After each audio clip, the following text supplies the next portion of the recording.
እናመሰግናለን፣ እንባርካለን፣ ከፍ እናደርጋለን። የተቀደሰውን ስምህን እንጠራለን። ጌታ ሆይ ባሪያዎች በፊትህ አለን።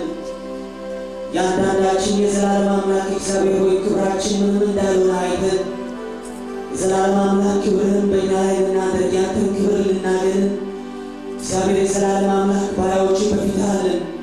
ስምህን ልንቀድሰው በፊትህ አለን። እግዚአብሔር የዘላለም አባት ሆይ አንተ ታላቅ ነህ፣ አንተ ቅዱስ ነህ፣ አንተ ዘላለማዊ ነህ፣ አንተ አልፋ ነህ፣ አንተ ኦሜጋ ነህ፣ አንተ መጀመሪያ ነህ፣ አንተ መጨረሻ ነህ። የዘላለም አባት እግዚአብሔር ሆይ የተቀደሰውን ስምህን እንጠራለን፣ ገናና ስሙን እንጠራለን።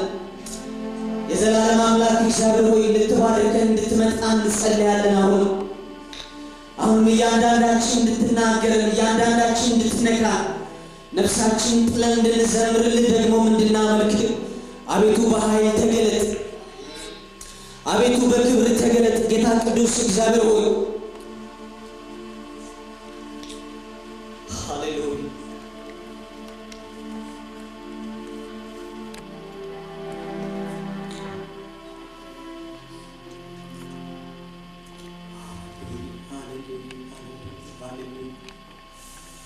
ሃሌሉያ ጌታ ሆይ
እንደገና ደግሞ ወጣቶች የሚሉን ነገር አላቸውና ሲልባችንን ከፍተን የሚሉን እንሰማለን።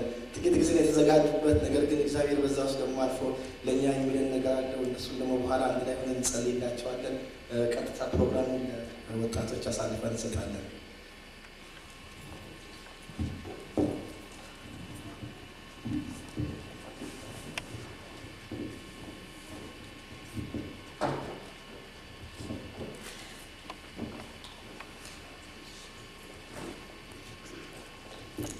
ይቅርታ ለዚህ ዘመን ልጆች ሶስት ጓደኞች ለገና የሚሰጣቸውን ስጦታዎች በመዋየት ላይ ሳሉ So what y'all get for Christmas? Well, my dad's giving me clothes and shoes and other things like that. My dad's buying me lots of things too. My dad hasn't bought anything yet. I'm gonna go ask him. Okay, there he is right now. Okay, bye. የማስተዋል አባት ከቤተ ክርስቲያን በመመለስ ላይ እንዳሉ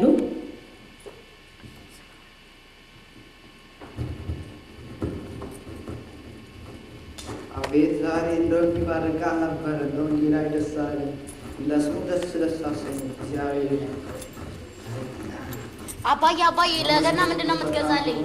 አባዬ ምንድነው የምትገዛልኝ? ባካ ወሱን ሆና ምንድነው የምትገዛልኝ? ለገና አንቺ አስተዳደግ ጎደለሽ እንደምትዩ ነው አባዬ ቀርታ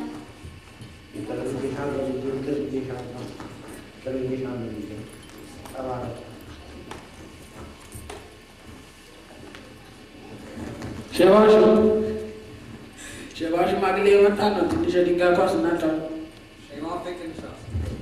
የመንደር ልጆች ሰፈር ውስጥ ኳስ እየተጫወቱ ሽማግሌውን ለመተንኮል ነገር ያውጠነጥናሉ።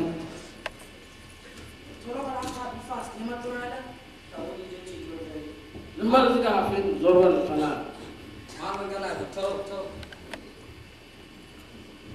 ፋዘር ማቆተናችን ኳስ ይጠርዙልኝ። ምን አልኩ እንጂ ማቆተናችን ኳስ ይጠርዙልኝ።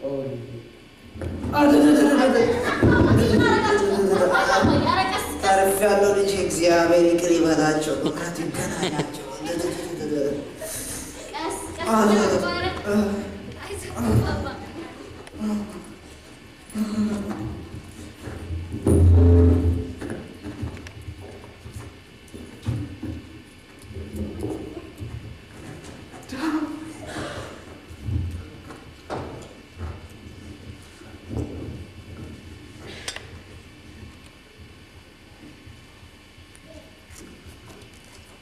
ከሁለት ቀን በኋላ የመንደር ልጆች ቁጭ ብለው አንዱ በድንጋይ የተፈነከተን ጓደኛቸውን በማጽናናት ወሬ ሲያወሩ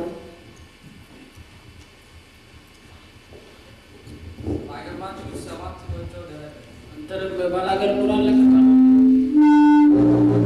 እኔ ደግሞ በቀደም ሶሲና በራንቲ ተገላገልኩ ስል ማቴደና ነው በጣም ገላገለኝ።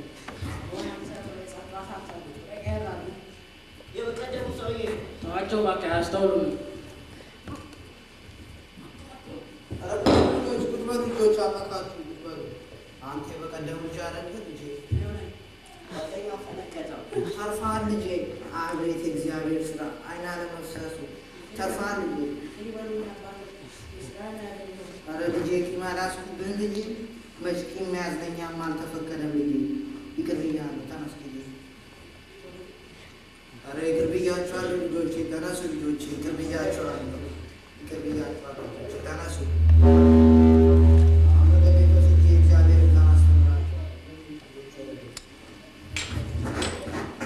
ይቅርታ ለዚህ ዘመን ልጆች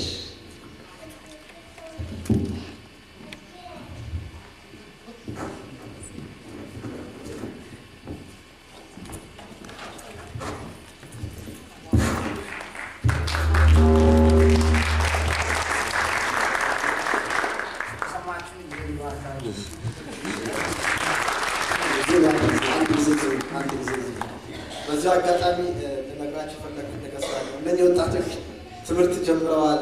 ልባቸው ለእግዚአብሔር የቀና ነው እና ሁላችሁም ባላችሁበት እንድትጸልዩላቸውና እንድትባርኳቸው ነው። በዚህ ላይ የሚ ተነስተሽ ቁሚ ፕሊዝ። ሀንዬ ተነስተሽ ቁሚ። ሀና የሚና እኔ ሆነን በተቻለ መጠን ልጆቹ እንዲማሩ እያደረግን ነው እና ሌሎችም በዚህ ጸጋ ለማገልገል የምትፈልጉ ሰዎች ካላችሁ ኮንታክት አድርጉን። ከዛ ውጭ ጸልዩላቸው። ሁላችንም እስቲ እጆቻችንን ወደ እነሱ ዘርግተን 3 ጊዜ እግዚአብሔር ይባርካችሁ አንድ ላይ እንላለን። እግዚአብሔር ይባርካችሁ፣ እግዚአብሔር ይባርካችሁ፣ እግዚአብሔር ይባርካችሁ።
ተባርካችኋል። ሽማግሌዎች ወደዚህ የምትመጡ ደስ ይለኛል። ወንድም ብርሃኑ ስቶቻችሁ ተባርካችኋል። እጃችሁን ያላየው እስቲ የተባረካችሁ ሁሉ ተነሱ፣ ቁሙና ስለእነኚህ እናቶች እግዚአብሔር አብረን እንባርካለን። እግዚአብሔር ማንም አላነሳሳቸውም።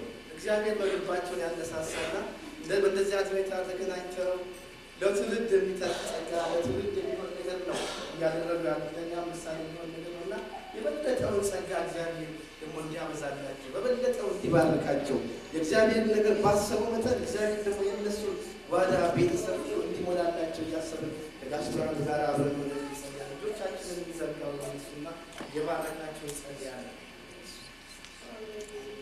እናመሰግናለን። ይሄ የማንም ስራ አይደለም፣ ያንተ ስራ ነውና በሰማይና በምድር ስም ይባላል። ዘላለም አምላክ እግዚአብሔር ሆይ ክብር ሁሉ ላንተ ይሁን፣ ክብር ሁሉ ላንተ ይሁን። ጌታ ሆይ ለትንንሾቹ እናቶቻቸው እንደኔ ያለ ደግሞ እህቶቼ ለሆኑ ለእነዚህ እግዚአብሔር ሆይ ጉልበት ሰጥታቸው በፊትህ ጌታ ሆይ በእርግጥ በላይ በአርያም ክብር በምድርም ደግሞ ሰላም ይሁን ብለው ጌታ እግዚአብሔር ሆይ የሰላም ሁሉ ምንጭ የሆንከውን አንተን በዚህ ጉባኤ ፊት ሆነው እግዚአብሔር ሆይ እንዲያሞግሱ ጉልበት ኃይል ስለሆንካቸው ተመስገን። አሁንም ጌታ ሆይ በላይ በአርያም ለአንተ ክብር ይሁን። ጌታ ሆይ በምድርም ሰላም የሚገኘው አንተ ወደ ሰው ሕይወት ስትመጣ ነው። ጌታ እግዚአብሔር የተለያየ ምድራዊ ነገር ለሰው ሰላም አይሰጥም። ገንዘብ ሰላም አይሰጥም። ሌላም ነገር አይሰጥም። እውነተኛ ሰላም የሚገኘው ከአንተ ነውና እውነተኛ ሰላም የሆንከው አንተ ጌታ እግዚአብሔር ሆይ እነዚህን እህቶችን ተጠቅመህ ጌታ ሆይ በእነሱን ዕቃ አድርገህ ሰላምህን ለሰዎች እንድታስተላልፍ እኔና ወገኖቼ በአንድ ላይ ሆነን በጌታ በኢየሱስ ክርስቶስ ስም ተባረኩ እንላለን። እንባርካቸዋለን። በኢየሱስ ክርስቶስ ስም ተባረኩ። በጌታ በኢየሱስ ክርስቶስ ስም ተባረኩ። እግዚአብሔር ሆይ ክብር ሁሉ ላንተ ይሁን በኢየሱስ ስም።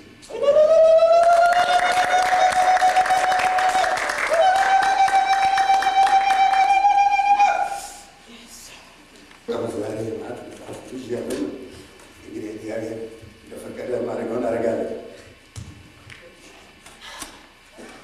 እንደምን ሰነበታችሁ? በጌታ በኢየሱስ ክርስቶስ ስም ሰላም እላችኋለሁ። ባለፈው ዓመት ሙዚክ ብሎኝ ወደዛ ለጠቂቁ እግዚአብሔር በ2002 ልዩ ዘመን እንደሚያደርግ እንደው እንደ ስሜታዊ ሆኜ የተናገርኩበት ጊዜ ያያችሁ ሰዎች ትኖራላችሁ እና እንደዛ ሆኜ ከጨረስኩ በኋላ ምን ይሉ ይሆን እነዚህ ወገኖችን ያለን ለራስ መመልከት አለ። ግን እውነት ነበረ እና እግዚአብሔር ይሄ 2002 በጣም የድል ዘመን ለኔ እንደሆነልኝ አሁን ያንን አልነግራችሁ። ግን የሆነ ነገር ብዙ ነገር አለ በህይወቴ እና ባለቤቴ ስንናገር ይህን ስናገር ታስባለች እና እግዚአብሔር ብዙ ነገር ያደረገው ነገር አለ በ2002 እና መንፈስ ቅዱስ ነበረ እንደዛ ልዩ ዘመን ያደርገኛል ዘመን ልናገር የረዳኝ ብዬ ነው የማስበው። አሁን ደግሞ የፈለኩት 2003 ደግሞ ልዩ ዘመን ይሆንልናል። አሜን። ያምናላችሁ አይታችሁ ነው አሁን ፈልጉት ወይ ለሳታዩ ነው አምናችሁ ማየት ነው። እንደዛ ታዲያ እግዚአብሔር ያሳያል። እግዚአብሔር ምን ችግር የለውም። ጌታን እናመሰግናለን። አሁን እዚህ የምታዩት እየተቀነባበረ ያለ አንዳንድ ነገር ሁሉ እኛ እያደረግነው አይደለም፣ ቅድ እያወጣን አይደለም፣ እግዚአብሔር እያደረገ ነው ያለ እና ጌታን እናመሰግናለን። የሆነ ስላለው ነገር ክብር ለእግዚአብሔር ይሁን። እግዚአብሔር ታላቅ ነገር በዚህ በ2003 ዓመት በመካከላችን ይሰራል። አመት ፕሮፌት ይሄ ነቢይ አይደለሁም፣ ግን በእምነት እናገራለሁ እና ደግሞ በሕይወት ያላችሁ ታያላችሁ። እግዚአብሔር ታላቅ ስራ ያደርጋል። ውስጤ ሙሉ ነው ይሄንን ስናገር። እግዚአብሔር ለእያንዳንዳችን የሚያስደንቀንን ነገር እግዚአብሔር ያደርጋል። እግዚአብሔር ግን ያንን ለማድረግ እኛ የሚፈልገው ነገር አለ። ያንን በኋላ በስብከቴ ውስጥ እናገራለን። እግዚአብሔር ያንን ያደርጋል፣ ምንም ችግር የለም። ልክ እንደ ቃሉ ነው እግዚአብሔር ያንን የሚያደርግ። ጌታን እናመሰግናለን። አንድ ቦታ አነባለሁ።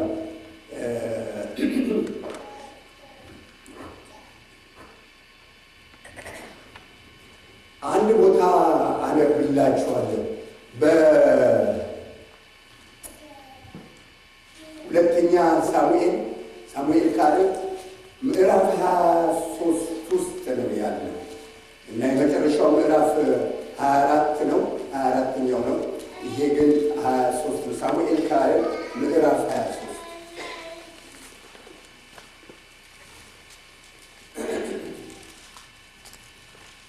በጌታ ስም እሱን አነብና ከዛ በኋላ እንጸልያለን። ምዕራፍ 23 ቁጥር 17 ላይ እንደዚህ ይላል። እግዚአብሔር ነው አሁን ይሄንን እየሰበኩ ምሰብከውን የምናገረውን ነገር ጌታ ሰጥቶኝ የምናገረው። አንድ ቀን ኤልያስ እዚህ ቦታ ላይ ቆመ። ዛሬ የምናገረውን ነገር ዝም ብዬ አይደለም ያለው እግዚአብሔር ሰጥቶኝ ነው ብለሃል። አንተና እግዚአብሔር ትተዋወቃላችሁ። እኔም ደግሞ ይህንን እላለሁ፣ እግዚአብሔርን እየፈራሁ ነው። እግዚአብሔር ሰጥቶኝ ይህንን ቃል እንዳመጣ የዛሬ 3 ቀን ነው ወንድሜ ብርሃኑ ጣራና 3 ቀን ይመስለኛል እና ሰጠኝ እና ቃል ታመጣለህ ሲለኝ እኔ ብዙ ጊዜ የማስበው ነገር ሰፋ ያለ ጊዜ ተሰጥቶኝ በእግዚአብሔር ፊት ወድቄ እግዚአብሔርን ቃል መናገር እወዳለሁ እና መንፈስ ቅዱስ ግን ኦኬ መግፋት የለብኝም ለምን ማለት ነው። እኔ እዚህ መጥቶ አንድ ሰው አሁን ቃሎትን ተናገር ብሎ ቢለኝ አይኔን ወደ እግዚአብሔር ካነሳውና እግዚአብሔር የሚናገረው ቃል ይናገራል፣ ችግር አይደለም። ከኦሪት ዘፍጥረት እስከ ዮሐንስ ራእይ ድረስ ያለውን መናገር ይችላል፣ እግዚአብሔር ያስተላልፋል። እና እሺ ብዬ ተቀበልኩት እና ከዛ በኋላ ጸልይ ነበረ በእግዚአብሔር ፊት። እግዚአብሔር ወይ ምንድነው የምናገረው? ምንድነው በዚህ ህዝብ ፊት ወጥቼ የምናገረው? ምንድነው እግዚአብሔር ወይ የምናገረው ሰጠኝ እና እግዚአብሔር ፊት ፈልግ ነበረ፣ ጸልይ ነበረ እና ትላንትና ማታ ጠሩኝና ሰሞኑን ስራ አልሰራሁም ነበረ፣ ስራ አልሰጡኝም። ትላንትና ጠሩኝና ማታ አንድ ቦታ ትሰራለህ ብለው ጠሩ እና ሄድኩኝ እና እስከ 6 ሰዓት ማታ እስከ ሚድናይት ድረስ እስከ 12 ሰዓት ማለት ነው። የኢትዮጵያው ነገር ብዙ ጊዜ አልጠፋም እና እስከዛ ድረስ ነው የቆየሁት እና እዛ ቦታ ቆይቼ ሆኜ ስራዬን ስሰራ በመኪና ነበር እየተዘዋወርኩኝ እንትን ማድረግ ፓትሮል ማድረገው እና በቃ ጸልያለሁ በእግዚአብሔር ፊት። ቀስ ብሎ ነው መኪናው የሚሄደው እና በጣም እንትን ያህል ነው የሚሄደው እና ጸልያለሁ እግዚአብሔርን በልሳን አመሰግናለሁ፣ በእግዚአብሔር ፊት ጸልያለሁ እና ተመልሼ ደግሞ ወደዛ ወደ ቦታ በምስራቅ ቦታ ጸልያለሁ። በጣም ግሩም ጊዜ ነው የሆነልኝ። ብቻዬን ነኝ፣ ሰፊ ቤት ነው የሰጡኝ እና ይሄ ቆንጆ ነው ጌታ፣ ይሄ ግሩም ነው ያልኩኝ። ሁሉ ደግሞ ጸጥ ብሏል። አሮጊቶች የሚሰሩበት ማነው የሚጦሩበት አካባቢ ነው። ብዙ ረብሻ ያለ ምን የለም፣ ሁሉ ነገር በጣም ጸጥ ያለ ቦታ ነው እና ጸልያለሁ እና ስጸልይ እግዚአብሔር ወደ ልቤ አንድ ነገር አመጣ። ያቆም ልቤ አሰብኩና መጣሁ ቤቴ ማታተኝ ነው እና ልክ ጠዋት አይኔን ስገልጥ ልጸልይ ከመጸለይ በፊት ያው ቃል ወደ ህይወት ይመጣል ይፈሳል እና እንግዲህ ያንን ቃል ልናገር ነው ይወጣው። እዚላችሁ እንደሆነ ስለ ጌታ ባህሪ በተናገርኩበት ጊዜ ይህንን ከጨረስኩ በኋላ ስለ መንፈስ ቅዱስ እናገራለሁ የሚል ነበር። ግን አሁን ሬዲ አልነበርኩም ያንን ለማለት እና ያ ወደ ውስጤ በኃይል እየመጣ ነው ያለው እና ለምን እንደሆነ አላውቅም። ዛሬ ትንሽ አንዳንድ ነገር እነግራችኋለሁ ካለኝ ምስክርነት ከሌላው ነገር መንፈስ ቅዱስ ነገር እዚህ አሁን ጀምራለሁ ትምህርቱ ማለት አይደለም፣ ግን እንደዛ ያልኳቸውን እንዳትረሱ ለማለት ነው እና እንደዚህ የሚል ቃል ወደ ህይወት ይመጣ እና የሁለተኛ ሳሙኤል ካለ ምዕራፍ 23 ቁጥር 17 ላይ እንደዚህ ይላል። አቤቱ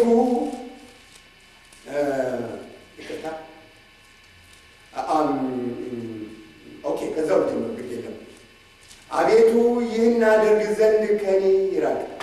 በነፍሳቸው ደፍረው የሄዱ ሰዎች ደም አንድ ጊዜ ጠብቁ።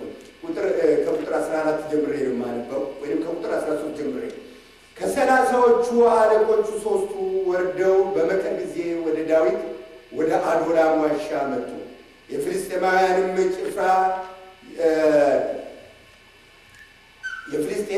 ጭፍራ የበራፊያም ሸለቆ ነው።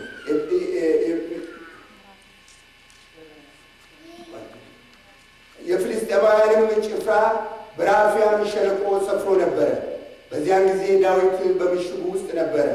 የፍልስጤማውያንንም ጭፍራ በዚያን ጊዜ በቤተልሔም ነበረ። ዳዊትም በበሩ አጠገብ ካለችው ከቤተልሔም ምንጭ ውሃ ማን ባጠጣኝ ብሎ ተመኘ። ይህንን የፈለገው ደግሜ ያነበዋለሁ። በበሩም አጠገብ ካለችው ከቤተልሔም ምንጭ ውሃ ማን ባጠጣኝ ብሎ ተመኘ። የስብከቴ ርዕስ ተጠማሁኝ ወይንም ናፈቅኩኝ የሚል ነው። ተጠማሁኝ ወይንም ናፈቅኩኝ። እንጸልያለን። ሁላችን ምልክት እንጸልያለን። የጌታ አሳልፈን እንሰጣለን። እንዲረዳን እዚህ ቃል ላይ እንድናገር እንዲያግዘ ጸልዩልኝ። እግዚአብሔር ሆይ ተናገረን። ተዘጋጅ። የዘላለም አምላክ እግዚአብሔር ሆይ እናመሰግናለን። በሰማይና በምድር ስምህ ይባረክ። ከአንተ በቀር መልካም ከአንተ በቀር ጥሩ አላየንምና ተመስገን። በዘመናት ሁሉ አንተ ጌታ ነህና ክብር ሁሉ ደስ ይላል። ጌታ ሆይ እኔና ወገኖቼ ደግሞ በዛሬ በዚህ ቀን በፊት አለን።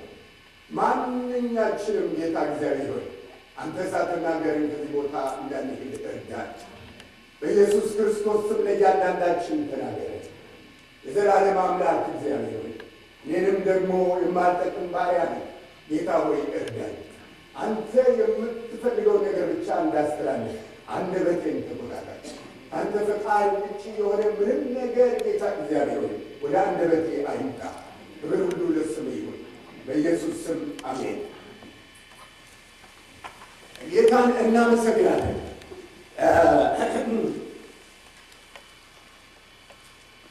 በበሩ አጠገብ ካለችው ከቤተልሔም ምንጭ ውሃ ማን ባጠጣኝ ብሎ ተመኘ። ማን ባጠጣኝ ብሎ የዛሬ ትዝ ይለኛል። የዛሬ 5 ዓመት ይሁን 6 ዓመት ይሆናል።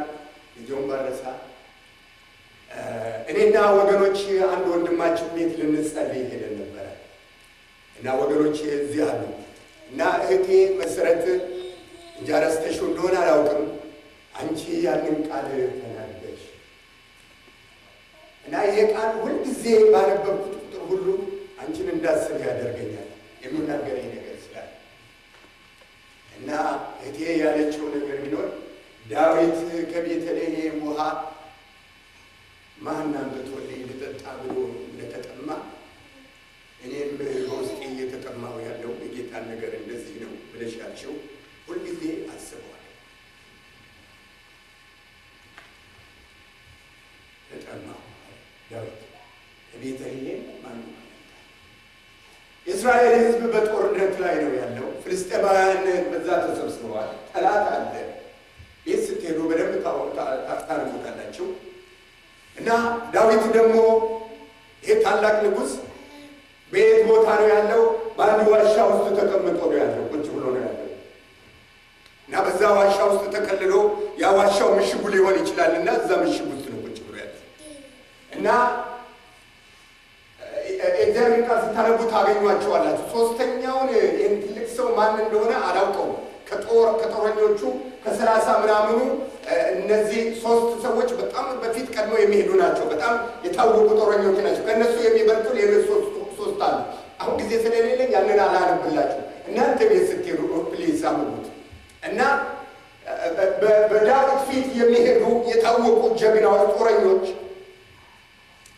በጠላት ፊት ቆመው ከጠላት ጋር ተጋጥመው ሌሎችንም የሚያዋጉ እነሱም የሚዋጉ ትልቅ የሆኑ ጦረኞች ወይንም ዛሬ ጀነራሎች የተለያየ የሹመን ደረጃ እንዳላቸው ጀነራሎች የሆኑ በጀግንነታቸው የታወቁ እነዚህ ሰዎች እዛሉ።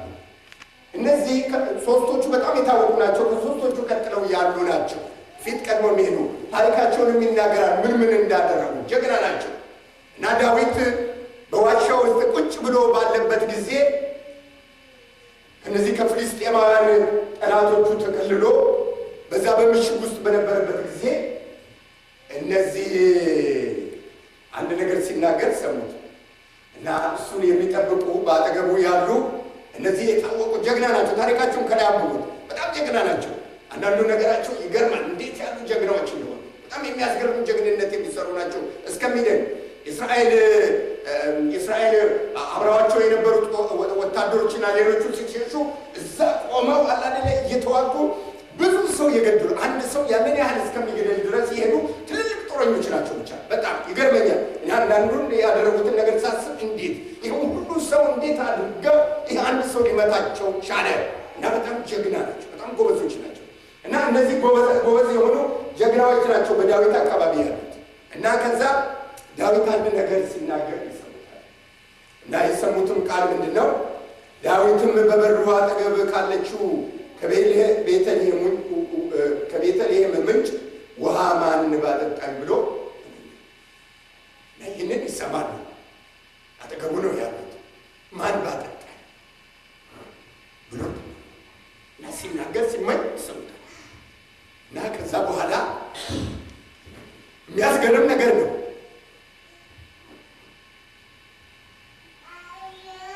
ሁለቱን ስማቸዋለን። ሶስተኛው ግን ማን እንደሆነ አይታወቅም። መጽሐፍ ቅዱስ እንደዛ ነው የሚለው። እና እነዚህ ሶስት ጀግና ሰዎች በዚህ የእስራኤል ሕዝብ ፈርቶ በሚያየው በፍልስጤም ጦረኞች ፊት በየመካከሉ እየጣዙ እንዴት አድርገው እንደሄዱ አላውቅም። ይሄዱና ከተያዘችው ከቤተልሔም ቤተልሔም የማን ከተማ ነች? አቤት የዳዊት ከተማ ነች። ቤተልሔም የዳዊት ከተማ ነች። ጌታ ኢየሱስ የት ነው የተወለደው? ቤተልሔም ነው የተወለደው። ቤተልሔም ትልቅ ታሪክ ያላት ቦታ ነች። ትንቢት የተነገረላት ቦታ ነች። ያ ትንቢትም እንዲፈጸም ነው ጌታ ኢየሱስ እዛ የተወለደው። እና እነዚህ ሰዎች በዛ በእነዚህ በኃይለኛ ጦረኞች መካከል ነው እንዴት አድርገው እንደሄዱ ነው ያላውቅም፣ ግን የሚያስገርም ነው።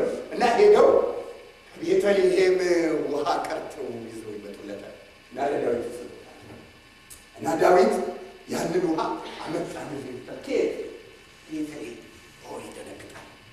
የተጠራጠራቸው አይመስለኝም። ከአንድ ቦታ ሄደው ቀርተው ከቤተልሔም ነው ያመጣሁልህ ብሎ የተጠራጠራቸው አይመስለኝም። እና እንዲህ ያደርጋል ዳዊት ቁጥር 17 ላይ ቅድሙ ላይ እንመለሳለን።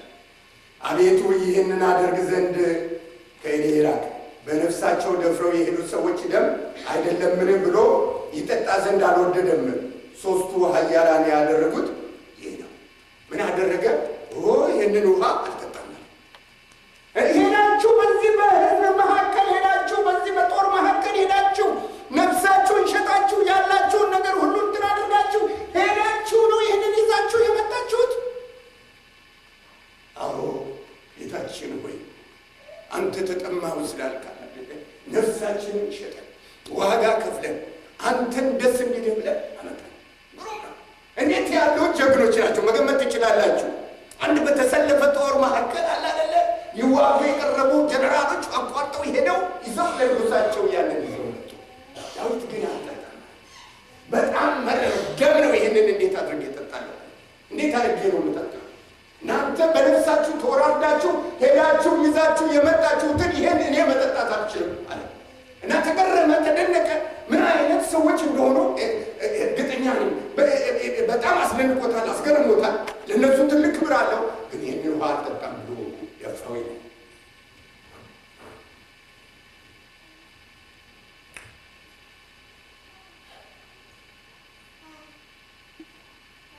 ማን በቤተልሔም ያለችዋል ያችን ቆንጆ ውሃ ዳዊት ከልጅነቱ ጀምሮ ያችን ውሃ ተለማምዷል። ያቺ ውሃ ግሩም ውሃ ነች፣ ቆንጆ ውሃ ነች ይመስለኛል። ውሃ በአካባቢው ሞልቷል። ዳዊት ደግሞ ንጉሥ እኮ ነው። የውሃ ችግር ያለው ሰው አይደለም አለ አይደለም። ሌላም ጥሙን የሚያረካ ነገር ያለው ሰው አይደለም እኮ። የዛ ችግር ያለው ሰው አይደለም። መገመት ትችላላችሁ። ውሃ ደግሞ ውሃ ነው። ይህች ውሃ ልዩ ውሃ ነች። ልዩ ውሃ ነች። ዳዊትን እንዲህ ያናገረችው ውሃ እንዴት ያለች ውሃ ነች! ያቺ ከተማ ትይዛለች። የዳዊት ከተማ ነች። እግዚአብሔር ከተማ ነች። ትልቅ የተወደደች ከተማ ነች። ጠላት መጥቶ ግን ይዟታል። ነገር ግን እነዚህ ሰዎች በነፍሳቸው ተወራርደው ያችን ውሃ አምጥተው ለዳዊት ሰጡት። በጠማሙ ያችን ውሃ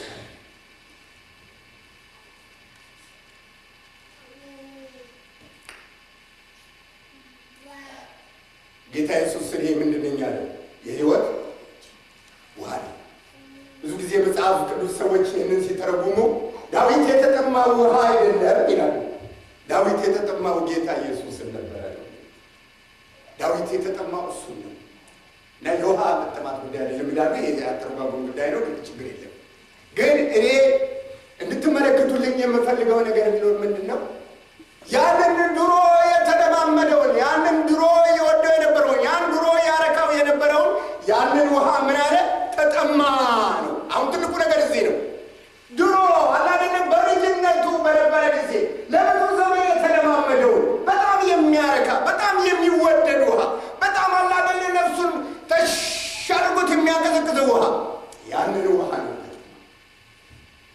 ዳዊት ንጉሥ ነው። ውሃ ችግር የመጠጥ ችግር አጋጥሞ ለእኔ እዚህ ላይ ትርጉም የሰጠኝ ነገር ቢኖር ምንድን ነው? ወገኖች እኔና እናንተ የምንጠማው ነገር አለን ወይ? በአገራችን ላይ ሪቫይቫል በተጀመረ ጊዜ የመንፈስ ቅዱስ ሁኔታ በተነሳ ጊዜ በምድራችን ላይ እዚህ ያለን ሰዎች በዚያ ውስጥ ያለፍን ሰዎች አለን። ምስክር ልዩ ልዩ ጊዜ ነበር። ግሩም ጊዜ። ያ ጊዜ ደግሞ ምን ጊዜ ነው ብላችሁ ብትሉ መንፈስ ቅዱስ የሚሰራበት ጊዜ ነበር። በጣም ግሩም ጊዜ ነበር። በታላቅ ሁኔታ የእግዚአብሔር ክንድ የእግዚአብሔር ኃይል የሚገለጥበት ጊዜ ነበር። በጣም ልጆች ነን በጊዜው።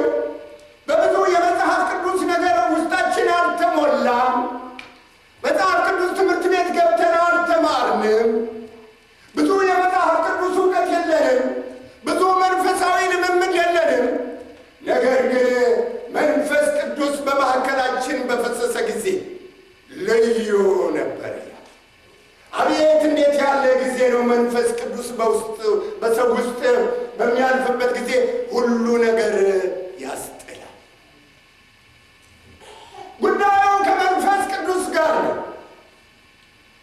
ጉዳዩ የወንጌል ስራ፣ የእግዚአብሔር ስራ፣ የኔና የእናንተ ችግር የመወገጃ ስራ የመንፈስ ቅዱስ ጉዳይ ነው፣ የሰው ጉዳይ አይደለም። እግዚአብሔር እናመሰግናለሁ። ጠዋት እህቴ ጸገነት በዚህ ቦታ ቆማ ትናገር ነበር። እኔ እንደዚህ የሆነች ከዚህ በፊት አይቻት አላውቅም። ሌላ ቦታ አብረን በምንሆንበት ጊዜ እንዲሁ መልእክት ስታስተላልፍ ስትሞክር አያታለሁ። ዛሬ ግን እንደዛ ትል ነበረ። አጥብቃ ትናገር ነበር። ከራስሽ አይደለም ጌታ ነው ያናገረሽ። እኔ እቀበላለሁ። ክብር ለእግዚአብሔር ይሁን። ሞኝነት የማትቀበሉት ከሆነ ጌታ ምን አለ? ያልፋል። ያስቸጋሪ አይደለም እኮ ስትቀበለው። ሞኝ ሆነ ወደ ጌታ ስትመጣ ጌታ ይመጣል። ችግር አይደለም እኮ ከሱ ምንም ችግር የለም። ችግር የሚኖረው ከማን ነው? ከኔና ከአንቺ ነው፣ ከኔና ከእናንተ ነው። አለዛ ጌታ ሞኝ ሆነን የዋህ ሆነን ና ጌታ ሆይ ብለን ስንለው መንፈስ ቅዱስ ይመጣል።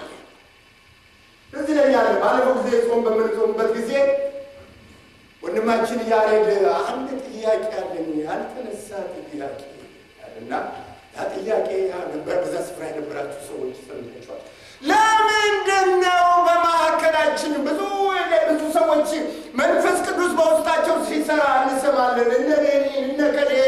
እነከሌ ለምንድን ነው የመንፈስ ቅዱስ ነገር በማዕከላችን የማይሰራው? ለምንድን ነው አላለ ሰዎች እነዚህ የመንፈስ ቅዱስ ስጦታዎች በማዕከላችን የማይፈሱበት ምክንያት ምንድን ነው? ያኔ የገርና የዋህ የሆነ ህዝብ በሚጓዙበት ጊዜ ያኔ ብዙ ነገር በማንሰለጥበት ጊዜ ያን ጊዜ መንፈስ ቅዱስ እንዴት እንደሚሰራ አይተናል።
ቆሞ ለእናንተ ይመሰክር የነበረ ፓስተር ፍቃዱን አይታችሁታል። እሱ ይናገር እንደሆን ብዬ ከጣም ከትልቅ የሆነ ቀን የነገርኳችሁ ያለ ይመስለኛል እና ይናገር እንደሆን ብዬ ጠብቅ ነበረ። እሱ ለሚያደርገው ነገር ተጠንቅቆ ነው የሚሄደውና አንድ ቀን ቤቴ ቁጭ ብለን ብርሃኑ አለኝ የተለያየ ነገር ስንነጋገር አሁን እግዚአብሔር እኮ ሲያደርግ አጥተናል። አሁን ያውቃለሁ ያንን ከዛ ድሮ ሰምቼ የነበረው አዎ ሁለት እኮ ሙታን ልጆች እግዚአብሔር ስጸልይላቸው እኮ አስነሳቸው። ዛሬ አንደኛው ዩኒቨርሲቲ ትምህርቱን ጨርሷል። አንደኛው እንደውም ዘመዴ ነው አለኝ እና ያንን እኮ ሙታን ያስነሳ ነበር ጌታ ኢየሱስ። ድንቅና ተአምራት ይሆኑ ነበር። ዛሬ የእያንዳንዳችን ጥያቄ ሊመለስ የሚችለው መቼ ነው?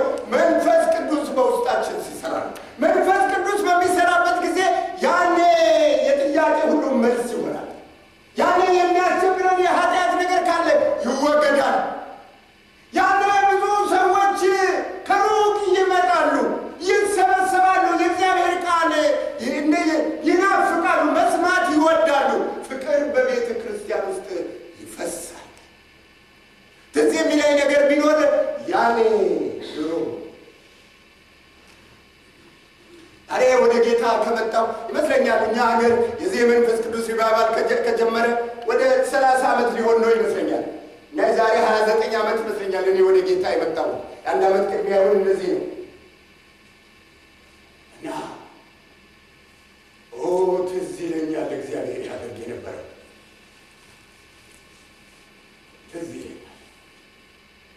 ዛሬ ልንገራቸው በየቤተ ክርስቲያናቱ ድንበር ሳይል ማለት ነው። ይሄ ከሌ ቤተ ክርስቲያን ነው፣ ይሄ ከሌ ቤተ ክርስቲያን ነው፣ ይሄ ከሌ ቤተ ክርስቲያን ነው ሳይል ዛሬ መንፈስ ቅዱስ ገብቶ በዛ ህዝብ መካከል እየሰራ ያለው ያኔ የጀመረ ሪቫይቫል ነው። ወንድሜ እንዳልካቸው አንተ ምስክር ነህ። እህቴ መሰረት አንቺ ምስክር ነሽ። ቤቴ አንቺ ምስክር ነሽ። እና በዛም ጊዜ የነበራችሁ ሰዎች ሁሉ አይታችኋል። እዚህ ልዩ ጊዜ ነው። አቤት መዋደድ፣ አቤት መፋቀር፣ አቤት አለ አይደለም። ይሄ የኔ ቤተክርስቲያን ጉዳይ ነው፣ ይሄ የከሌ ቤተክርስቲያን ነው። እንደዚህ ያለ ነገር የለም። አስታውሳለሁ አንድ ጊዜ እኔና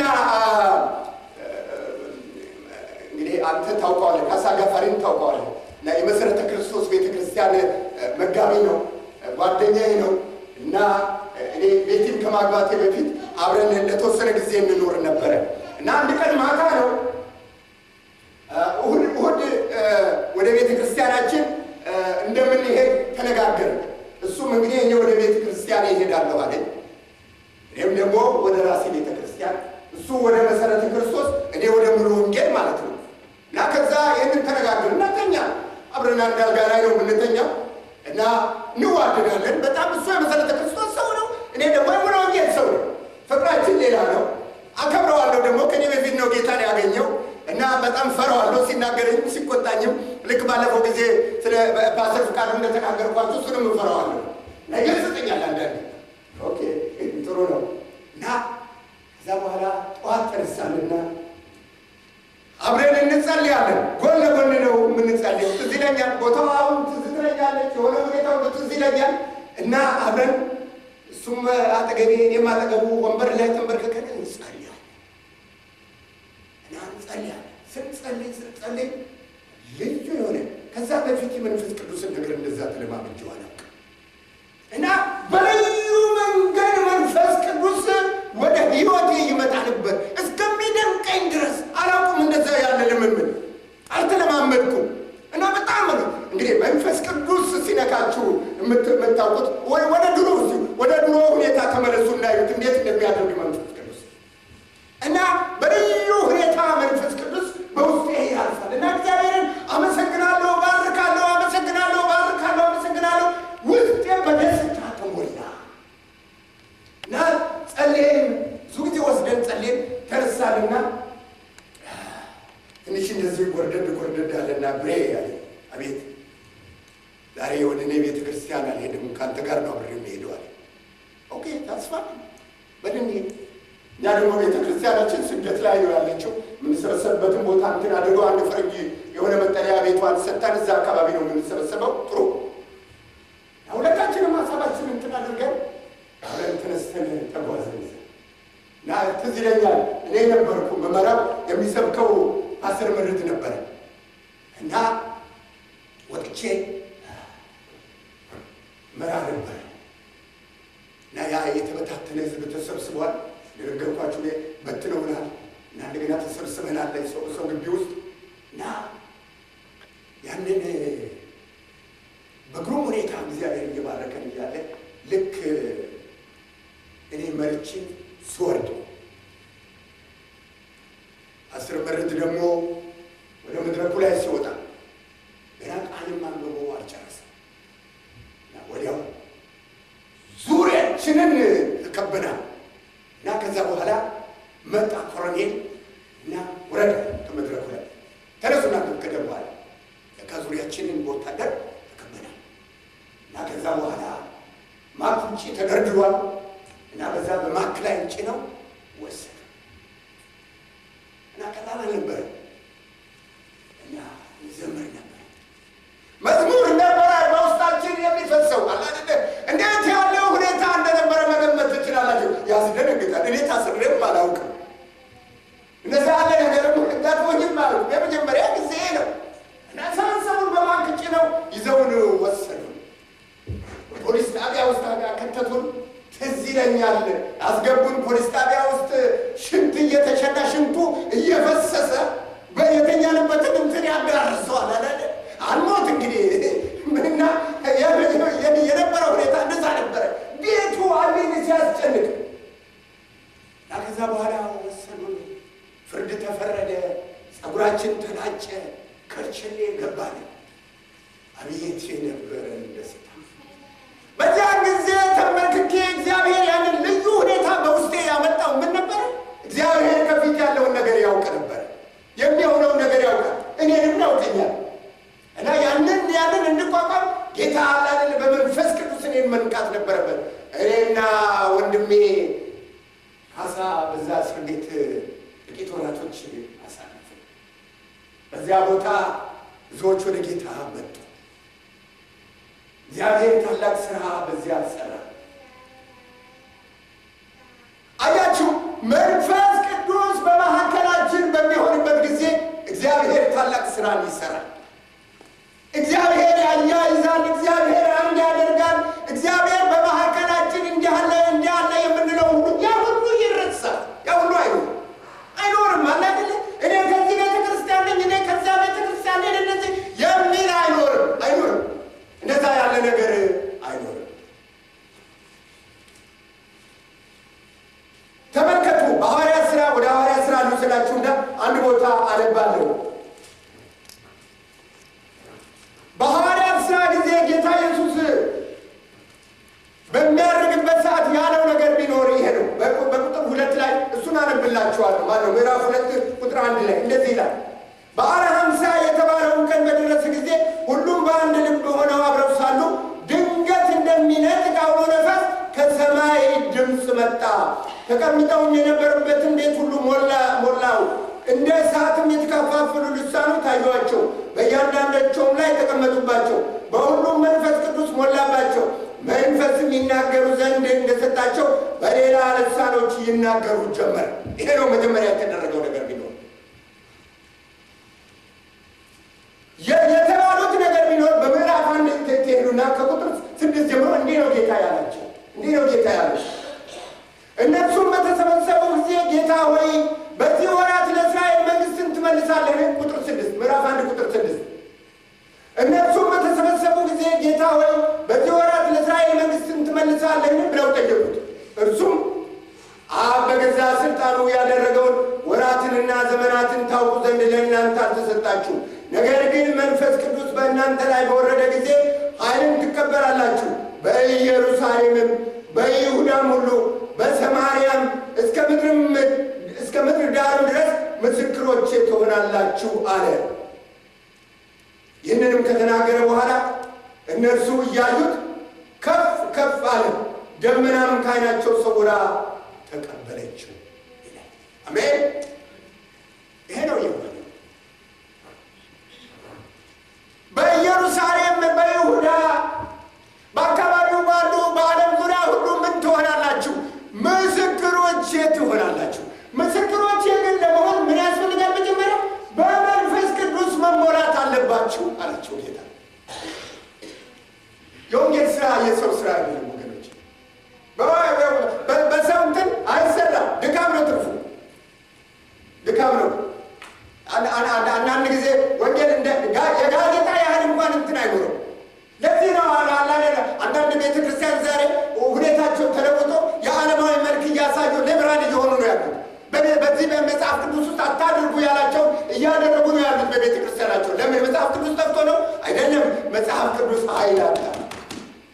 ኃይል የሚኖረው መንፈስ ቅዱስ በውስጣችን ሲያልፍ ነው። ያን ጊዜ ኃይል ይኖረዋል። ያን ጊዜ ብዙ ድንቅና ታምራት ይሆናሉ። በሕይወትሽ ታምራት ይሆናል። በሌሎች ሰዎች ሕይወት ታምራት ይሆናል።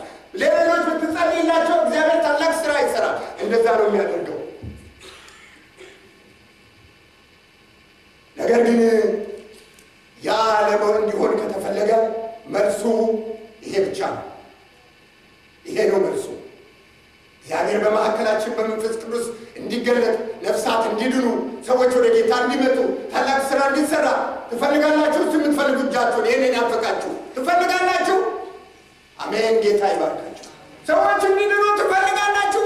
ከሚመጣው ጥፋት እንዲድኑ ትፈልጋላችሁ? ታላቅ ስራ እንዲሰራ ትፈልጋላችሁ? የምትፈልጉ ከሆነ ግን ያንን ስራ የሚሰራው ሰው አይደለም፣ ያንን ስራ የሚሰራው እግዚአብሔር ነው። ሕዝቅኤል ምዕራፍ 3 እና 33 ላይ ስለ ነፍሳት እግዚአብሔር እንደዚህ እያለ ይናገራል። እያንዳንዳችን ኃላፊነት አለበት። ሕዝቅኤል ምዕራፍ 3 እንደዚህ ይላል። 33 ላይ ተጽፏል። ሕዝቅኤል ምዕራፍ 3 እንደዚህ ይላል። ቃል ወደ እኔ እንዲህ ሲል መጣ። ከቁጥር 17 ጀምሮ ቃል እንዲህ ሲል ወደ እኔ መጣ። የሰው ልጅ ሆይ ለእስራኤል ቤት ጠባቂ አድርጌሃለሁ። ስለዚህ የአፌን ቃል ስማ፣ ከእኔም ዘንድ አስጠንቅቃቸው። እኔ ኃጢአታቸውን በእርግጥ ትሞታለህ ባልሁት ጊዜ አንተም ባታስጠነቅቀው ነፍሱም እንድትድን ከክፉ መንገዱ ይመለስ ዘንድ ለኃጢአተኛው አስጠንቅቀህ ባትነግረው ያ ኃጢአተኛ በኃጢአቱ ይሞታል። ደሙን ግን ከእጅህ እፈልጋለሁ። ነገር ግን አንተ ኃጢአተኛውን ብታስጠነቅቅ እርሱም ከኃጢአቱና ከክፉ መንገዱ ባይመለስ በኃጢአቱ ይሞታል። አንተ ግን ነፍስህን አድነሃል። ደግሞ ጻድቁ ከጽድቁ ተመልሶ ኃጢአት በሰራ ጊዜ እኔ በፊቱም እንቅፋት ሳደርግ እርሱ ይሞታል። አንተም አላስጠነቀቀውምና በኃጢአቱ ይሞታል። ያደረጋትም ጻድቅ ነገር አትታሰብለትም። ደሙን ግን ከእጅህ እፈልጋለሁ። ሁለት ነገር ነው የሚናገረው ጌታ። ጌታን ላላገኙ፣ ጌታን ላልሰሙ፣ ወደ ጌታ ላልመጡ ሰዎች እኔና እናንተ ሄደን የእግዚአብሔርን ቃል ልንነግራቸው ትእዛዝ ነው፣ ምርጫ የለም። ይሄ ለአንቺ ትእዛዝ ነው፣ ለእኔ ትእዛዝ ነው፣ ምርጫ የለም። ተመለሱ ልንላቸው ወደ ጌታ እንዲመጡ አንተና እኔ ዛሬ በጌታ ውስጥ ደስ ብሎን ይህንን በውስጣችን የሚፈሰውን በጎ ነገር የእግዚአብሔርን ነገር ለሌሎች እንድናካፍል ጌታ ይፈልጋል። ያንን እንድናደርግ ጌታ ይፈልጋል። መልእክተኞቹ ግን ጌታ እንዲናግሩ እኔና እናንተን ሄደን የምንነግራቸው ይሄ ጌታ ላላገኙ ሰዎች ነው። ነገር ግን ጌታን ደግሞ አግኝተው ወደ ኋላ የተመለሱትን ይላል። ትናንትና በጽድቅ ውስጥ የነበሩትን ዛሬ የጽድቅ ነገር የተውትን የረከቡትን በሕይወታቸው እነሱንም ሄደን ልንነግራቸው እግዚአብሔር ይናገረናል።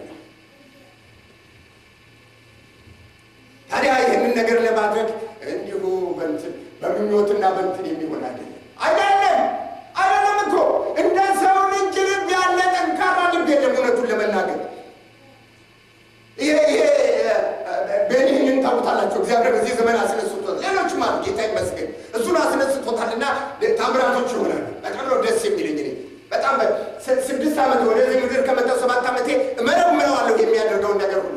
እግዚአብሔር ሰው ነው፣ እግዚአብሔር እየተጠቀመበት ያለ ያለ ሰው ደስ ይለኛል በጣም። ስለዚህ ምን ይላል? አንድ የሚናገረው ነገር አለው። ታምራት በፊቱ ይሆናል። እርግጥ እስከ ዛሬ ሙታን ሲነሱ አላየንም፣ እሱም ሲናገር አልሰማንም። ሌሎች ታምራቶች ይሆናሉ። እግዚአብሔር ይመስገን። ደስ ነው የሚያሰኘው ሰዎች ከታመሙት ከጭንቀት አቤት ሰዎች ሲፈወሱ፣ አቤት ችግራቸው ሲወገድ፣ አቤት ጆሮአቸው ሲከፈት፣ አቤት ዓይናቸው ሲገለጥ፣ አቤት የተለያየ በሽታቸው ሲወገድላቸው፣ ትልቅ ምሁራን ሐኪሞች የሆኑ ከበሽታቸው ሲፈወሱና ሲጨፍሩ ሲናገሩ ብታዩ ደስ ያሰኛል። እኔ ያንን ማየት እፈልጋለሁ። አሜን። እኔ ያንን እናፍቃለሁ። እኔ በእኔ ውስጥ ያንን ጌታ እንዲያደርግ እናፍቃለሁ። እኔ በእናንተ ውስጥ ያንን ጌታ እንዲያደርግ እናፍቃለሁ። ታዲያ እንደዚህ የሚናገረው ነገር አለ። ትልቁ ተአምር ይላል። የተአምራት ሁሉ ተአምር የአንድ ነፍስ መዳን ጉዳይ ነው። የአንድ ነፍስ መዳን ጉዳይ ታላቅ ነገር እንደሆነ ይናገራል። በጣም ነው ደስ የሚያሰኝ። እኔና እናንተ ያ ኃላፊነት አለ፣ ነፍሳት ወደ ጌታ እንዲመጡ። ታዲያ አንድ ነገር ነው ለዚህ እንግዲህ መሳሪያ የሚሆነው መንፈስ ቅዱስ በመካከላችን ይሰራል።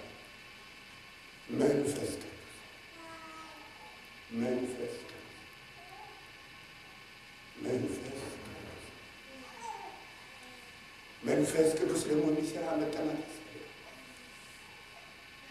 ምን ያህል ነው የምትጠሙ? ምን ያህል ትጠማላችሁ? ያላላችሁ ጠማላችሁ? እግዚአብሔር ቃል ያላችሁ መንፈስ ቅዱስ በውስጣችሁ እንዲሰራ። አቤት ያን ጊዜ ሁሉም ነገር እንተዋለን። ጌታ ብቻ ነው በፊታችን ከፍ የሚለው። ያን ጊዜ ታላቅ ነገር ይሆናል። ታዲያ መንፈስ ቅዱስ እንዲሰራ ከተፈለገ ይሄ ነው። ምዕራፍ 2 ከቁጥር 1 ጀምሮ በዓለ ኀምሳ የተባለው ቀን በደረሰ ጊዜ ሁሉም በአንድ ልብ ሆነው አብረው ሳሉ። ምን ሆነው? ሁሉም እንደገና ጊዜው ሙሉ ይናቃቸው አንድ ላይ ሁሉም በአንድ ልብ ሆነው የኔና የአንተ ልብ አብሮ ሲሆን እግዚአብሔር ያን ጊዜ ይሰራል። መንገዱ ይሄ ነው። ፕሪንስፕሉ የእግዚአብሔር ፕሪንስፕል ይሄ ነው። የሚያደርገው ይሄ ነው። አትገለብጩ። ስትገለብጩ ብትይ አይሆንም። እንዲሁ ብቻ ድካም ይሆናል እንጂ አይሆንም። የእኔና የአንቺ ልብ አንድ ላይ ሲያዝ ነው ጌታ የሚሰራ። እዚህ ያለ ሁሉ ልባችን ሲያዝ፣ በእግዚአብሔር ነገር ላይ ልባችን ሲያዝ፣ ስንነሳ እግዚአብሔርን ብቻ ስንመለከት፣ ዓይናችንን ወደ ጌታ ስናነሳ፣ ያን ጊዜ ጌታ መስራት ይጀምራል። ያን ጊዜ ነፍሳት ይድናሉ። ያን ጊዜ የሰዎች ጥያቄ ሁሉ ይመለሳል። አሜን። ለእግዚአብሔር የማይቻል ማነው? ለሰው የማይቻል ለእግዚአብሔር ይቻላል። አሬ ለኔና ለእናንተ የማይቻሉ መስለው የሚታዩ ነገሮች ሁሉ ይመለሳሉ። ይመለሳሉ ጥያቄ ሁሉ። ይሄንን በሕይወት ዘመን አይቻለሁ ሲመለስ፣ ጌታ ሲመልስ። ሰሞኑን አንድ መዝሙር ዘምራለሁ እየጸለይኩኝና አንድ ነገሮች እንትን እያሉ ትዝ እያሉ አንድ መዝሙር ነው። አይቻልም ያለው ተችሎ፣ አየነው ሁሉም ነገር ሰምሮ፣ ጌታ ሆይ ከአንተ የተነሳ ያስጨነቀኝ ሁሉ አሜን ሃሌሉያ፣ ያስጨነቀን ሁሉ ይረሳል። እኔና ቤት ይህንን መዝሙር ይዛልኝ ከኢትዮጵያ የመጣችሁት ወደዚህ ምድር ስንመጣ፣ ምክንያቱም የሚያስጨንቀን ነገር ነበር። ዛሬ ተመልሶልን እዚህ መሆናችን አይደለም ወገኖች። ዛሬ ተመልሶልሽ አንዳንድ ጥያቄሽ እዚህ መሆንሽ አይደለም። በገንዘብ በሌላ በተለያየ ነገር የማይመለስ ገንዘብ እንኳን አለኝ ጉልበት አለኝ እውቀት አለኝ ብለን ምንድን የማይመለስ አለ እግዚአብሔር ካልመለሰው በቀር። አሜን። እግዚአብሔር የሚመልሰው ጉልበት አለኝ ገንዘብ አለኝ እንዳለኝ ዘመድ አለኝ ይሄ ምንድን ቢሆን በዚህ መልሳለሁ ይመለሳሉ። የተለያዩ ነገሮች የማይመለሱ አሉ። የማይመለሰውን ማን ይመልሳል? ከእግዚአብሔር በቀር። እግዚአብሔር ግን ይመልሳል። መንፈስ ቅዱስ እግዚአብሔር እኮ የመልካም ነገር ምንጭ ነው። እግዚአብሔር እኮ መልካም ሊያደርግልን ነው የጠራን እኮ። ከምድር ጀምሮ እስከ ሰማይ ድረስ ከእግዚአብሔር የሚገኘው ምንድን ነው? መልካም ነገር ብቻ ነው። አሜን። ሰዎች ሁሉ የተጠሙት ነገር ቢኖር በዚህ ዘመን መልካም ነው። እዚህ ያለንበት ምድር እኮ ብር የፈሰሰበት ምድር፣ ለሰዎች ቁጥሩን ማያውቁት ነበር። አሁን የዛሬ ዓመት መሰለኝ እቺን ኦፕራን አንድ እዚህ 60 ሚኒትስ ነው የሚል እንትን ላይ አንድ ዋርስ ነው ማለት የሚባል እንትን ይጠይቃት ነበረ እና ባዮግራፊዋን ደግሞ አንብቤያለሁ። ብዙ አላነበብኩም፣ ትንሽ ነው ያነበብኩት። እቺ ማነች? ኦፕራ ዊንፍሪ። በጣም ብዙ ሰዎች አይመራቲ ሰው ቀላል ሴት እንዳትመስላችሁ፣ ነጩም ጥቁሩም በፊቷ ነው እና ምን ብሎ ይጠይቃታል? ኦፕራ ከተወሰነ ዓመት በፊት እኮ አሁን ያለሽ ነገር ይልሽም ነበር ይላታል። አዎ ነግረዋለች። ምክንያቱም ኦፕራ ማደሪያ አጣ ሆምለስ ሆና ሜዳ ታድር የነበረች ሴት ልጅ ዛሬ ግን ያለሽ በሚሊዮን ሳይሆን በቢሊዮን የሚቆጠር ገንዘብ ውስጥ ነው ያለሽው አላት። ከግማሽ ቢሊዮን የበለጠ ገንዘብ አለሽ። አዎ አለኝ። ምን ለማለት ነው? አሁን ብዙ መንገድ አለ ብር ለማግኘት። እዚህ ከተገኘ አንድ ጊዜ ይገኛል። ብዙ ብር ያላቸው ሰዎች አሉ። ነገር ግን በዛ በብር ያልተመለሰላቸው ጥያቄ አለ። ብር ብዙ ነገር ያደርጋል። ግን በብር የሚመልስ ማን ነው? የሚቻለው እግዚአብሔር ብቻ ነው። አሜን። እግዚአብሔር ብቻ ነው። ይሄ እግዚአብሔር በመካከላችን እንዲሰራ ከፈለግን፣ እግዚአብሔር በታላቅ ሁኔታ እንዲነሳ በመካከላችን ከፈለግን መድኃኒቱ ምንድን ነው? አንድ ልብ መሆን ብቻ። በአንድ ላይ ሆነን በእግዚአብሔር ፊት ራሳችንን ስንጥል፣ በእግዚአብሔር ቤት ራሳችንን ስናፈስ፣ ያን ጊዜ ጌታ ኢየሱስ ከፍ ከፍ ይላል። ያን ጊዜ የጥያቄያችን ሁሉ መልስ ይኖራል። ወገኖቼ ይህንን አይነት ነገር ነበረ ያየነው። ወደኋላ ተመለስ ብለን ብናየው ድሮ በምድራችን ላይ ድሮ በዚህ ሀገር እግዚአብሔር ታላቅ ስራ የሰራው እንደዚያ ነው፣ በመንፈስ ቅዱስ ኃይል ነው። ዛሬ በዓለም ላይ ይሄ እየተጠለቀለቀ ወንጌል በትልቅ ሁኔታ እየሄደ ነው። አሜን። በጣም በሚያስገርም ሁኔታ እየሄደ ነው። በቀን ከመቶ ሺህ በላይ የሆኑ ሰዎች ወደ ጌታ እየመጡ ነው። ደስ ይለኛል ይሄንን በመስማት። በአፍሪካ ብቻ በቀን 10,000 ሰዎች ወደ ጌታ እየመጡ ነው። 10,000 ትልቅ ቁጥር ነው። ስታቲስቲክሱን በደንብ የሚከታተሉ የሚያቀርቡ ሰዎች አሉ። ጌታ ከመምጣቱ በፊት ብዙዎች እየመጡ ነው። የሰላም ሁሉ ምንጭ ወደ ሆነው ወደ ጌታ እየመጡ ነው። ያንን በሕይወታችን ምናል። ስለዚህ ውስጤ የተጠማው ነገር ቢኖር እግዚአብሔር ሆይ ዛሬ 2000 ዓመት የሰራው ከዛ ጀምሮ በዓመታት ሁሉ በመንፈስ ቅዱስ ኃይል የሰራው ያንን ውስጤ የተጠማው እኔና እናንተ ያንን የመንፈስ ቅዱስ ስራ ከተጠማን እግዚአብሔር ከዚያ በኋላ ለጥያቄያችን መልስ ይሆናል። ድንቅና ተአምራቶች ይሆናል። ምን ያህል ግን እየተጠማን ዳዊት ማን ያምጣልኝ አለ። ለምን? ቦታው ተዘግቶ ነበረ። ያቺ ውሃ የነበረችባት ቦታ ተዘግታ ነበር። ሰዎች ይዘዋት ነበር። ዛሬም የተለያየ ነገር ጌታ እንደዛ ያለውን ነገር እንዳይሰራ የዘጋብን ነገር ካለ እግዚአብሔር ይርዳል።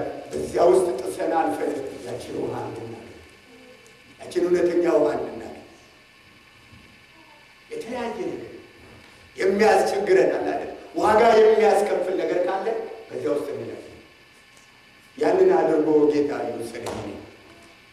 ያችን ለሰዓት አድርጎ አላለን፣ እንደዛ በልክ ሁኔታ አድርጎ ይወስደኝ። ደስታውንም አልችልም። እግዚአብሔር በእኔና በእናንተ ሕይወት ውስጥ ያንን ያደርግ። ያንን እውነተኛ የሆነውን የሚያረካውን የጌታ ኢየሱስ ክርስቶስን የመንፈስ ቅዱስን ስራ የመንፈስ ቅዱስን ያንን እንድንጠማ እግዚአብሔር ይርዳል።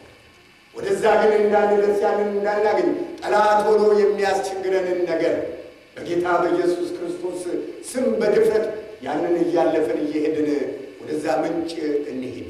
እግዚአብሔር ያንን ስራ ያንን ታላቅ የመንፈስ ቅዱስ ስራ ወደ እኛ ያመጣል። ወደዚች ቤተ ክርስቲያን ያመጣል። ወደ እኔና ወደ አንቺ ያመጣል። ከዛ በኋላ ለብዙዎች በረከት እንሆናል።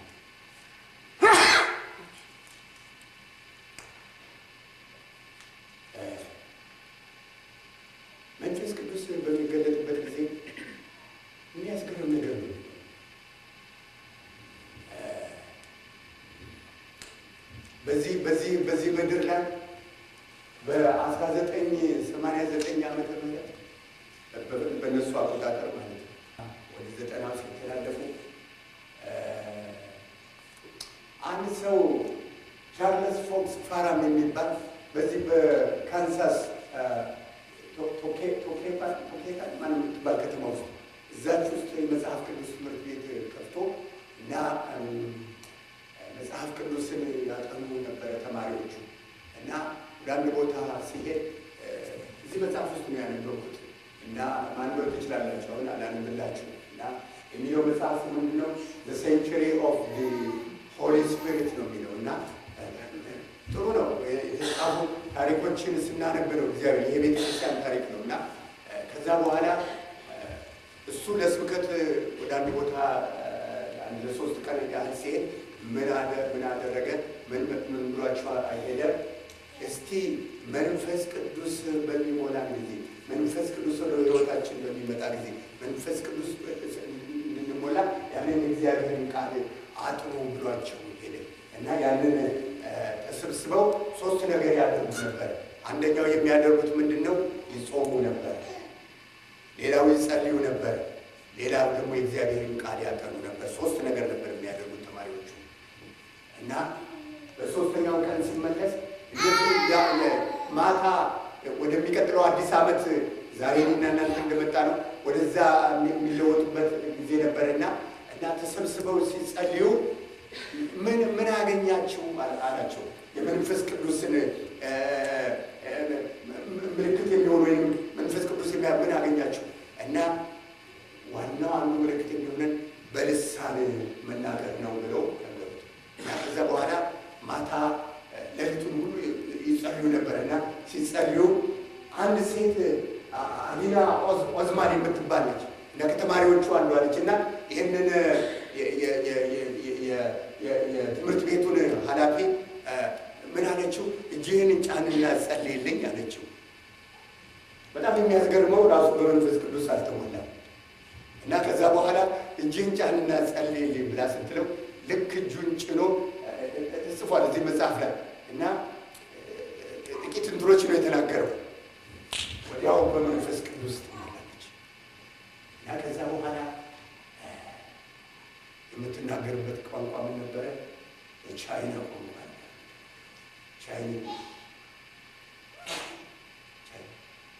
ሳይማሩ ቻይና እና ለሶስት ቀን ሙሉ በቻይና ቋንቋ ነበር የምትናገረው እና በኋላ በእንግሊዝኛ ደግሞ ጻፊው ሲሏት በቻይንኛ ትጽፍ ጀመር። ከዛ በኋላ እዛ ትምህርት ቤት ያሉትን ተማሪዎች ሁሉ በራሻኛ ቋንቋቸው የሆነ ሰዎች ይሰሟቸው ነበር። በራሻኛ በቋንቋ ሁሉ ማለት ቋንቋ ተጽፏል እና በዛ ሁሉ ይናገሩ ነበር። ያንን ማን ያደረገው? መንፈስ ቅዱስ። በልሳን በሚነገርበት ጊዜ ትንቢቶች ይመጣሉ። እግዚአብሔር ፈውስ ያደረገ መንፈስ ቅዱስ ነው ያንን የሚያደርገው። ይሄ ሲፈስ ደግሞ አይተናል፣ ሀገራችን አይተናል በደንብ እግዚአብሔር ያንን ሲያደርግ ወገኖች በመንፈስ ቅዱስ ለመሞላት እንናፍቃለን። የድል ሕይወት ለመኖር ይሄ መጽሐፍ ቅዱስ እንኳን ቃል ሆኖ የምናጠረው እውነተኛ ሕይወት ሆኖ ትርጉም የሚሰጠን መንፈስ ቅዱስ በውስጣችን ሲያልፍ መንፈስ ቅዱስ ስንሞላ አቤት ሲጣፍጥ፣ አቤት ጸሎት ሲናፍቅ፣ አቤት ድንቅና ታላቅ ነገሮች ሲሆኑ፣ አቤት የጥያቄ ሁሉ መልስ ሲገኝ ለዚህ መንፈስ ቅዱስ ክፍት ነው። ስለዚህ በዚህ በ2003 ዓመተ ምህረት እግዚአብሔር የሚያደርገው ነገር ቢኖር መንፈስ ቅዱስን በመካከላችን ያፈሳል። ነጮች እስከሚገረሙ ድረስ አበሻ ሁሉ እስከሚገረም ይሄ ብዙ የናፈቃችሁላችሁ ወደ ጌታ እንደሚመጡ ይመጣሉ ሰዎች አውቃለሁ። ብዙ አበሻዎች በችግር ውስጥ ያሉ ሰዎች አውቃለሁ ይመጣሉ ወደ ጌታ። ጌታ ደግሞ ችግራቸው ምን ያደርጋል? ነፃ ያደርጋል። አሜን። ይፈታል ጌታ፣ እንደዛ ያደርጋል። ያንን እንመለከታለን፣ ያንን እናያለን። እግዚአብሔር ያንን ያሳየናል። ነገር ግን ይሄ የሚሆነው እግዚአብሔር በዘመናት ውስጥ ያለውን ያደረገውን ነገር የመንፈስ